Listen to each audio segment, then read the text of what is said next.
I'm Evelyn, 32 years old, and some days it feels like I'm dragging around the weight of the world, literally. Tonight, I stand in front of the mirror, staring at a body I've hated for as long as I can remember. Tears blur my reflection, but I don't need a clear view to know what's there. I pinch the rolls of fat on my stomach, as if somehow, I can make them disappear with sheer willpower. The voices from my childhood echo in my mind. Elephant Evelyn, they used to chant during gym class, their laughter ringing in my ears. It didn't matter how hard I tried to keep up or how much I longed to be invisible, their words always found me. Those memories, etched deep into my soul, still sting just as much as they did back then. I step back from the mirror and look around my tiny apartment. It's cluttered with empty takeout containers, Chinese, pizza, burgers, you name it. They're scattered on the coffee table and stacked on the kitchen counter, silent reminders of my nightly rituals. Eating is the only comfort I have, a small reprieve from the ache inside me. My closet tells the same story. It's a collection of oversized clothes, sweaters that hang like tents and pants with elastic waists that don't judge me. There's not a single thing in there that makes me feel beautiful or desirable, not that I'd have anywhere to wear it. The truth is, I rarely leave the house. My job at the bookstore down the street is the only thing that gets me out the door. It's a small, quiet place where I can hide behind the counter, lost among shelves of stories that don't belong to me. Customers come and go, glancing at me briefly before moving on. It's better that way, being unseen feels safer. But some nights, like tonight, the weight of it all feels unbearable. I long for a life where I don't have to shrink into the background, where I can look in the mirror and see someone worth loving. For now, though, all I can do is wipe away my tears, crawl into bed, and hope that tomorrow will be kinder. The humdrum of my life rarely sees interruptions, which is why I wasn't prepared for what happened at the grocery store. It started innocently enough. I was standing in the frozen aisle, debating whether to grab the chocolate fudge brownie ice cream or the salted caramel pint. The chocolate one, of course, and as I reached for it, my basket slid from my grip. The crash of cans and boxes hitting the floor startled me, but not as much as the solid form I collided with a moment later. I stumbled back, my cheeks already burning with embarrassment. "Oh. I'm so sorry," I mumbled, crouching down to gather my scattered items, praying the ground would just swallow me whole. "No worries, really," came a voice, deep, warm, and completely devoid of annoyance. I glanced up and froze. He was crouched in front of me, a soft smile on his face. His light brown hair curled slightly at the ends, and his eyes, kind and steady, locked onto mine. He didn't look disgusted or impatient, just genuine. "Here, let me help," he said, picking up a can of soup that had rolled a few feet away. I muttered a quiet thank you, focusing on shoving items back into my basket, my heart pounding in a way that had nothing to do with exertion. As he handed me the last can, his gaze fell to the book I'd tucked beneath a loaf of bread. A smile tugged at the corners of his mouth. "Good choice. I love that author." Flustered, I barely managed to choke out a response. "Oh, yeah. They're great." He straightened up, holding out a hand to help me to my feet. I hesitated for a second before taking it, surprised by how firm yet gentle his grip was. "I'm Rick, by the way," he said, his voice light and conversational, as if this were the most normal thing in the world. "Evelyn," I replied, my voice barely above a whisper. Rick released my hand, but his gaze lingered, making me feel both exposed and strangely seen. "Well, Evelyn, if you ever want a recommendation for your next read, I'm a regular at that bookstore down the street. Maybe I'll see you there?" I nodded stiffly, overwhelmed by the suddenness of it all. "Maybe," I said, then muttered something about needing to get going. As I pushed my cart toward the checkout, I could feel his eyes on me, not in a way that felt heavy or judging, but curious. I glanced back once and saw him walking away, his hands in his pockets, a faint smile still on his face. The ice cream sat forgotten in my basket as I drove home, my mind spinning. Why would someone like Rick talk to someone like me? What did he see that made him want to linger? I tried to tell myself it was nothing, just a random act of kindness. But a small, hopeful part of me, the part I'd spent years trying to silence, was already wondering what it would be like to see him again. It started subtly, almost imperceptibly. Rick began showing up at the bookstore more often. At first, I thought it was a coincidence. After all, this wasn't a bustling, crowded chain, it was a cozy, local shop, the kind of place regulars naturally gravitated to. But then I noticed how he always seemed to find me. Whether I was tidying shelves, manning the counter, or unpacking new arrivals, he'd stroll over, a charming smile on his face and a book in his hand. "What do you think about this one?" he'd ask, holding up a novel, his eyes bright with curiosity. I'd stammer out a response, recommending it or suggesting something else, doing my best to ignore the flutter in my chest whenever he leaned in just a little too close. It became a pattern. Every few days, Rick would stop by, browsing the aisles for a bit before wandering over to me. I told myself it was nothing. He was just friendly. Probably this attentive with everyone. But deep down, I started looking forward to his visits. Then came the day that changed everything. I was restocking a display of paperbacks when I felt him behind me before I even turned around. "Hey, Evelyn," he said, his voice warm and familiar. I straightened, clutching a stack of books to my chest like a shield. "Oh, hi, Rick. I've got a question for you," he said, but there was something different in his tone this time. I braced myself, expecting him to ask about another book. Instead, he said, "Would you like to grab a coffee sometime?" My brain short-circuited. Coffee? With Rick? My first instinct was to laugh it off, to assume he was joking, but the earnestness in his expression stopped me. The words got stuck in my throat. "No pressure," he added quickly. "Just thought it might be nice to chat outside the bookstore." I nodded stiffly, mumbling something about needing to think about it. Rick didn't press me. He just smiled, said, "Let me know," and left with a wave. The moment he was out the door, I fled to the break room, my hands shaking. My thoughts spiraled out of control. Why would Rick want to have coffee with me? Was he just being kind? What if this was some kind of joke? That night, I found myself curled up on the couch with an array of takeout containers scattered around me.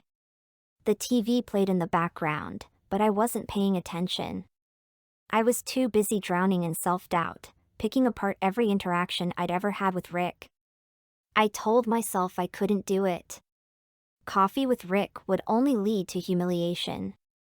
But as I sat there, surrounded by evidence of my old habits, something inside me snapped. Was this how I wanted to live the rest of my life? Hiding? Sabotaging any chance at happiness because I didn't think I deserved it? By the time the sun rose, my decision was made. I didn't have a plan. I didn't know what to say to Rick or how to handle my insecurities. But I knew one thing for certain, I couldn't let fear dictate my life anymore. The next time Rick came into the bookstore, I waited for him to approach me. My heart was pounding, my palms were sweaty, and I was sure I'd say something ridiculous. But when he smiled at me and asked how I was doing, I mustered every ounce of courage I had. "About that coffee," I said, my voice trembling. "I'd like that." Rick's smile widened, and for the first time in a long time, I felt the faintest glimmer of hope. Stepping into the gym felt like entering enemy territory, but I reminded myself why I was there, to take back my life. It was overwhelming until I met Sarah, a bubbly trainer who quickly became my workout buddy and cheerleader. Her unwavering support made every small victory feel monumental. At work, I found an unexpected ally in Tom. When he noticed my healthy lunches, he offered to be my accountability partner, leaving me motivational notes and joining me for quick walks during breaks. Rick, as always, remained my anchor. When he invited me to trivia night with his friends, I nearly declined, terrified of socializing. But his friends welcomed me without judgment, and for the first time, I felt part of something positive. Surrounded by support, I began to see glimpses of a stronger, more confident version of myself.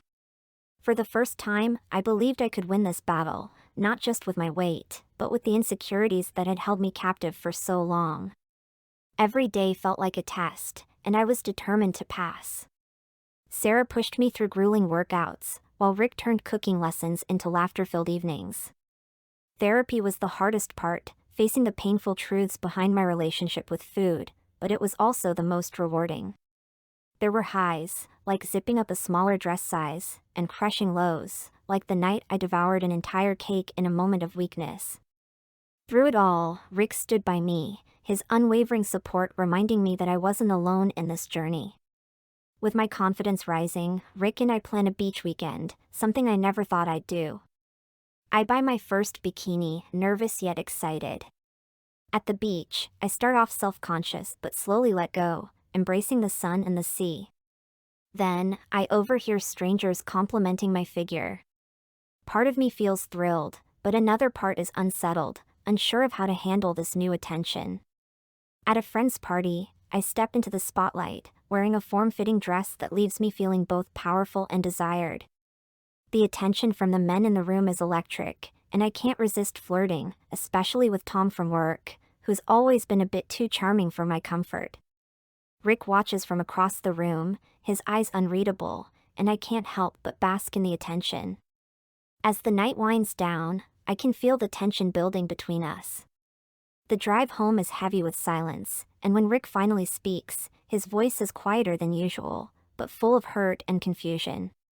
He asks why I acted that way, his feelings clearly wounded. I explode in anger, accusing him of being controlling and jealous, unable to see the damage I've caused. The argument escalates, each of us saying things we don't mean, and by the time we reach home, I realize something has shifted between us. It's the first major rift in our relationship, and I can't shake the feeling that something has changed forever. In the aftermath of the party, I'm caught in a whirlwind of emotions. On one hand, I feel guilty for hurting Rick, but on the other, there's a growing resentment simmering inside me. I begin to question whether Rick's love, steady and unwavering, is holding me back from fully embracing my new desirability. He's the same, loving me for who I am, while Tom seems to get excited by the new me. His attention feels like validation, a rush of excitement I crave. I start spending more time with Tom, claiming it's for work projects, but deep down I know it's an excuse. Each conversation with him makes me feel more powerful, more seen than I ever felt with Rick. I tell myself it's all in the name of personal growth, just a chance to explore my options. I convince myself that Rick's love will always be there, no matter what I do. I cross a line and begin an affair with Tom. At first, it feels thrilling, like stepping into a world I'd only dreamed about, where men desire me, where my body finally has the power to turn heads. I convince myself that it's just harmless fun, an exploration of who I've become, but it's far from innocent. My behavior becomes increasingly erratic and selfish, like I'm unraveling bit by bit. I cancel plans with Rick, telling him I've got extra work to finish, while secretly meeting Tom.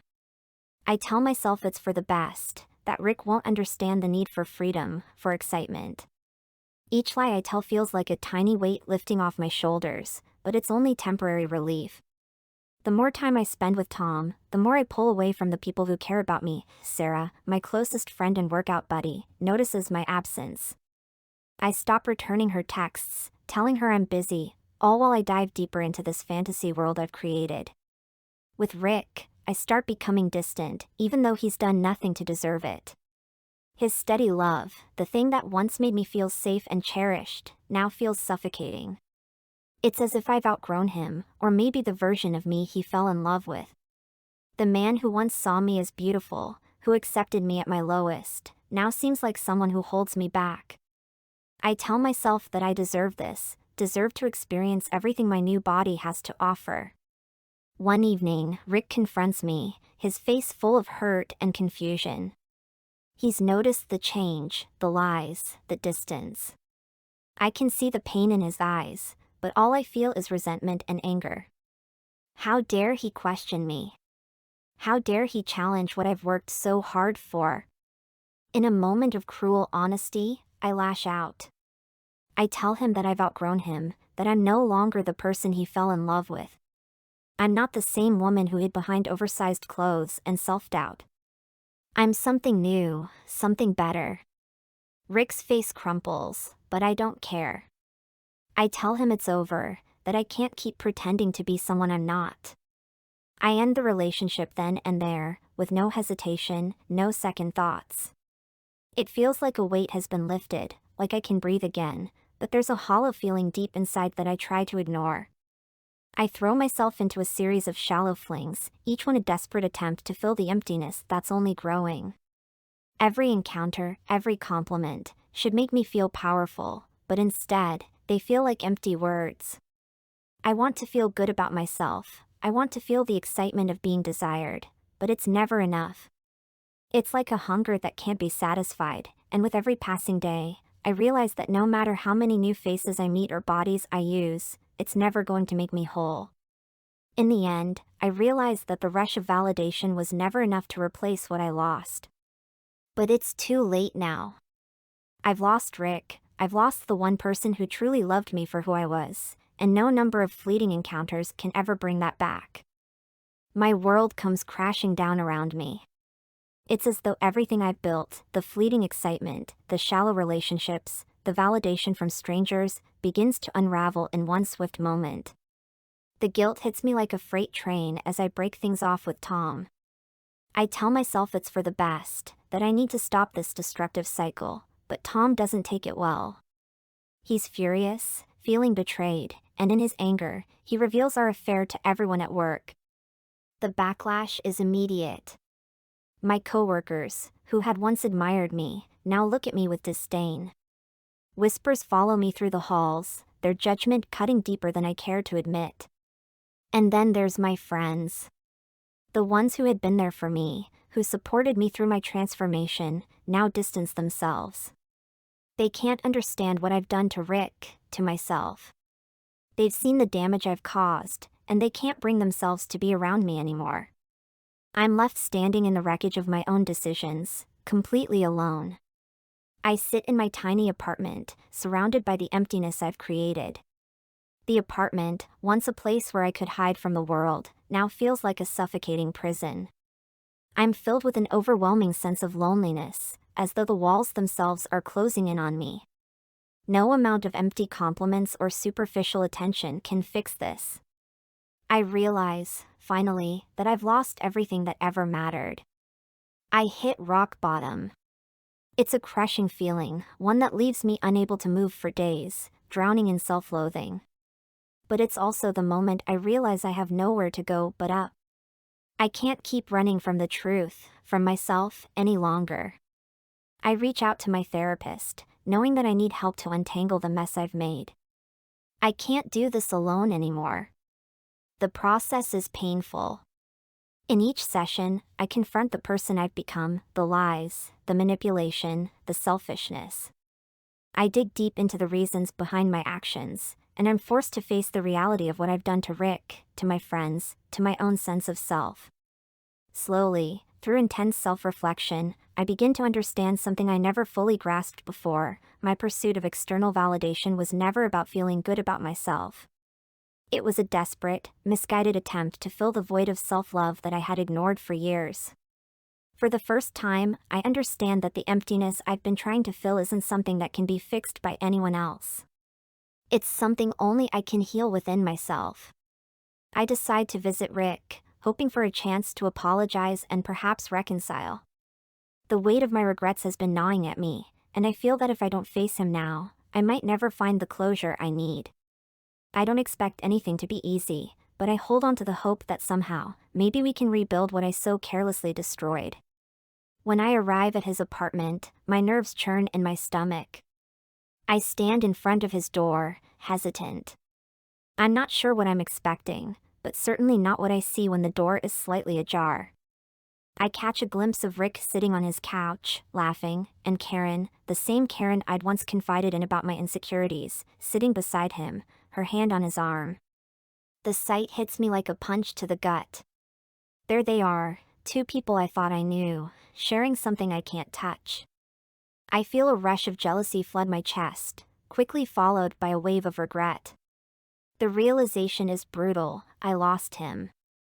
I let him go. And here he is, with someone else, someone who can give him the love and happiness that I was too blind to appreciate. I want to turn away, to leave and pretend I never saw them, but I can't. I'm rooted to the spot, watching them interact, seeing the way Rick looks at her, the way she smiles at him. In that moment, I realized that all my attempts to chase fleeting desires were nothing compared to the deep connection I had with him. And I lost it. I stand there for what feels like an eternity, feeling the rawness of my own failure, until I finally leave, my heart heavy with the weight of what I've lost. Later, I gather the courage to return. I knock on his door, and Rick answers, his expression unreadable. We stand in silence for a moment before I speak. Rick. I'm so sorry, I say, my voice trembling. For everything. For hurting you, for not seeing you for who you are. I was selfish, and I regret it every day. He listens, his face softening, but there's a distance in his eyes that wasn't there before. I can see that the man I once knew is no longer the same, and neither am I. The time for second chances has passed. I appreciate your apology, Evelyn, he says, his tone steady but filled with sadness. But too much has happened. I've moved on. I feel my heart sink, but I know deep down he's right. I can't undo the damage I've done, no matter how much I wish I could. Karen and we're together now, he continues, his words cutting through me. I'm moving forward, and I think it's time you do too. The finality of it hits me hard. I want to scream, to beg him to reconsider, but I know I can't. This is the consequence of my actions, and I must face it. We share a quiet, bittersweet goodbye. There's no anger, no blame, just a deep sorrow for what could have been but never will be. As I walk away, I realize that letting Rick go is the most selfless thing I could ever do for him. He deserves someone who truly sees him, and I am no longer that person. I have to let him go so he can find the happiness that eluded me. Despite my efforts to rebuild my life, I find myself sinking deeper into a depression that I can't shake. Every attempt to make amends with Sarah and my colleagues is met with cold indifference, their eyes filled with judgment that I can't escape. I had hoped that my journey towards self-improvement would earn me forgiveness, but it seems the damage I've done is irreparable. The transfer to another branch at work feels like exile. I don't know anyone, and the few attempts I make to connect with my new coworkers feel forced and hollow. I don't fit in here, just like I never fit in anywhere before. I throw myself into writing a blog about my weight loss and self-discovery, hoping that it might give me a sense of purpose. But it feels like shouting into the void. My posts go unnoticed, the numbers stagnant, and the isolation only deepens. I had imagined that by sharing my journey, I could somehow redeem myself, but now it just seems like another failure. Then, the invitation comes. Rick and Karen are getting married. My heart aches as I stare at the envelope. I want to be happy for him, I know he deserves all the joy in the world. But I can't bring myself to attend. The thought of seeing them together, seeing him move on without me, is too much to bear. Instead, I spend the day alone in my apartment, surrounded by old photos and memories of a life I can never reclaim. The pictures are full of smiles, laughter, and a version of me that seems so far removed from the woman I'd become. As I stare at my reflection in the mirror, I'm struck by how much I've changed outwardly, but how little has changed inside. The weight is gone, but the emptiness remains. It's like I've lost a piece of myself I can never get back. The consequences of my past mistakes are too heavy to bear. I let the one person who truly loved me slip away. I threw it all away for superficial validation, and now I'm left with nothing. In a final, heartbreaking moment, I find myself standing in the kitchen, surrounded by the comfort of familiar junk food. The pain in my chest is suffocating, and the only relief I can think of is to drown it in food once again. I tell myself that it's just one more time, but I know it's a lie. As I eat, the self-loathing grows stronger. I feel trapped in a cycle I can't escape. I gain back all the weight I worked so hard to lose, and with it, the sense of failure, regret, and self-disgust that has always defined me. The story ends with me sitting alone in my apartment, surrounded by empty containers and the remnants of my past mistakes. I finally understand the true meaning of self-love and the value of genuine relationships. But it's too late. I lost the chance to love myself when I chose validation from others over the love that truly mattered. I'm left with nothing but the echoes of what could have been, and a haunting awareness of what I could never become.